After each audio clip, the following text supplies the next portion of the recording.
So it looks like the only ones you guys have questions on are these ones with the equilateral triangles. So anytime it says equilateral triangle, remember you can use this formula. You're not going to do 1/2 base times height, as you can use that formula instead. So in number 8, they did tell you that the side length is 7, so you're just going to plug that in. You get 7 squared radical 3 over 4. You get 49 radical 3 over 4, which cannot be reduced, so that's why I left it as a fraction on the answer key.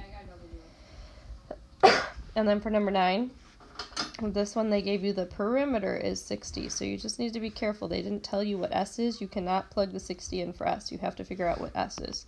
So if the perimeter is 60, what we have to remember is our triangle has 3 sides. So to find the side, we have to take the 60 and divide it by 3.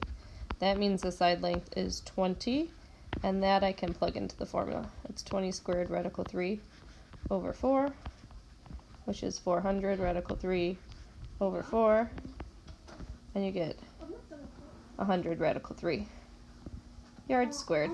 I didn't put units on that last one. That should be centimeters squared. And then number 10 was the most asked for problem, is you had to think backwards here.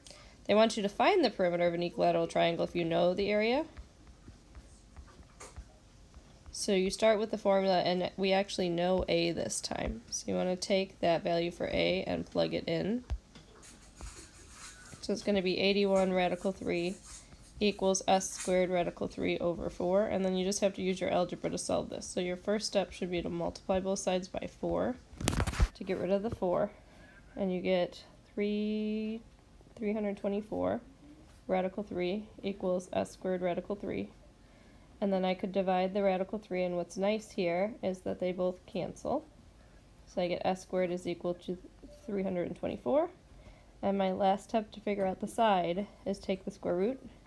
You get S is equal to 18. But be careful, that does not answer the question. The question asks you to find the perimeter. So to answer the question, you have to realize that you have to take the 18 and multiply it by 3, because there's 3 sides on my triangle.